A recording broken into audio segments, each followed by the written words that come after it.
हज़रत हूद अलैहिस्सलाम। अल्लाह ताला ने हज़रत हूद अलैहिस्सलाम को कौम आद की तरफ भेजा। उस कौम के लोग लंबे कद वाले, चौड़े जिस्म वाले थे। उनमें का सबसे लंबा 100 गज का और ठंगना 60 गज का आदमी था। बुतपरस्ती का चलन बहुत जोरों पर था। खुदा को भुला बैठे थे। पत्थर काट कर पहाड़ों में खूबसूरत से खूबसूरत मकान बनाते थे, लेकिन पत्थर के काम में ये जितने माहिर थे, उतने ही पत्थर दिल भी थे। फिर भी उनका एक गिरोह भले लोगों का भी था, जो अल्लाह पर ईमान लाया था, लेकिन जालिमों के डर से अपना ईमान छिपाए है था। जब हज़रत हूद अलैहिस्सलाम की वाज व नसीहत खुलकर होने लगी, तो ये भले लोग हज़रत हूद का पूरा साथ देने लगे। हज़रत हूद का पैगाम जगह जगह फैलता गया। काफिरों की मुखालफत भी तेज हो गई। इन भले लोगों ने इसकी इत्तिला हज़रत हूद को दे दी। हज़रत हूद ने अल्लाह के हुजूर इन दुश्मनों के लिए बद्दुआ की। चुनांचे बरसात नहीं हुई, बारा और खेती सब सूखने लगी। यह अकाल 7 वर्ष तक चलता रहा। लोगों का बुरा हाल हो गया। भूखे प्यासे मरने लगे।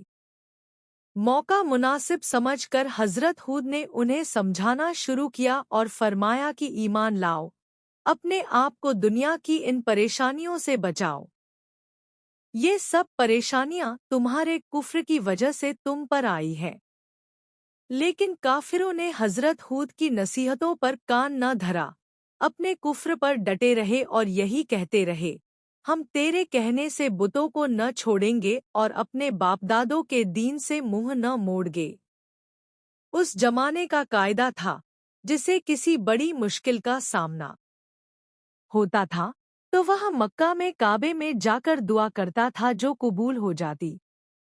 उन दिनों आद कौम के अलावा अमालका की कौम मक्का में रहती थी, जो अपने को मवका का सरदार कहलाती थी। जब आद कौम के लोग इन परेशानियों के शिकार हुए तो उनके 70 सरदार वहां जाने को तैयार हो गए कि वहां जाकर बारिश की दुआ करें। ये लोग जब लंबा सफर तय करके मक्का पहुंचे तो माविया बिन वक्र के घर में उतरे। उसने इन सबकी खाने और शराब की ऐसी जोरदार दावत की और नाच गाने की महफिल जमाई कि ये अपने आने का मकसद ही भूल गए। बहुत दिनों के बाद उन्हें अपनी कौम की याद आई और अपने आप पर रात दिन लानत मलामत करते हुए वे सब दुआ में लग गए और कुर्बानियां चढ़ानी शुरू की। लेकिन फिर भी कोई नतीजा न निकला। इन सरदारों में मुर्सद बिन मादान छिपा हुआ मुसलमान था। हज़रत हूद पर उसका पूरा ईमान था। उसने खुलकर कह दिया, जब तक तुम सब हज़रत की बातों को नहीं मानोगे, अपने मकसद को नहीं हासिल कर सकोगे। इन लोगों ने उसका भी बायकाट कर दिया और अपने तौर पर दुआ करते रहे।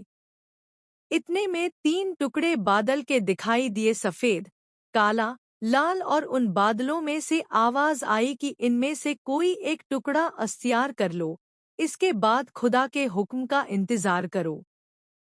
इन लोगों ने काला बादल, पानी के बादल का रूप समझकर अपना बना लिया कि आवाज आई कि तुम्हें अब काली राख वाकी न छोड़गी, बल्कि अब आद कौम धूल धूल उड़ जाएगी। अल्लाह के हुक्म से वह काला बादल आद की कौम की तरफ बढ़ा।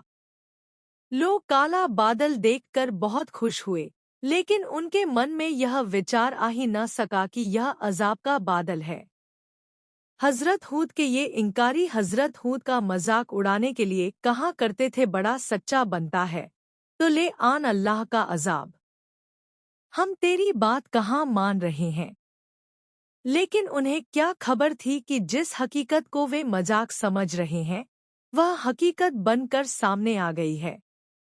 जब हज़रत हूद ने देखा कि अजाब आ गया तो अल्लाह ही के हुक्म से अपने 4000 ईमान वालों को साथ लिया और बाहर निकल कर उनसे कहा कि यह दायरा जो मैंने उंगली से तुम्हारे चारों तरफ खींच दिया है और तुम्हें खुदा ही के हुक्म से उसमें बिठा रहा हूँ, ताकि तुम इस अजाब से बचे रहो। देखते देखते काला बादल आंधी तूफान में बदल गया। कौम के लोग घबरा गए। तूफान इतना जबरदस्त था, इंसान तक हवाओं में उड़ उड़ कर काफी दूरी पर पटक तक उठते, हड्डियां चूर चूर हो जाती। लोग घबरा कर घरों की तरफ भागे ताकि सर छिपा सके और तूफान की इस तेजी से अपने को बचा सके। जब मकान और घर गिरने ढहने लगे तो दब-दब कर लोग मरने लगे। 7 दिन और रात आंधी तूफान का यह सिलसिला चला। तबाही व बर्बादी का नंगा नाच होता रहा और आद कौम अल्लाह के अजाब का शिकार होकर रह गई। हज़रत हूद और उनके साथी इससे बचे रहे। जब अजाब का सिलसिला खत्म हुआ तो हूद और उनके साथियों ने एक तरफ को अपने रहने को मकान तैयार किए और फिर से रहने सहने लगे। हज़रत हूद 464 साल के हुए तो उनका इंतकाल हो गया। इन्ना लिल्लाहि व इन्ना इलैहि राजिऊन।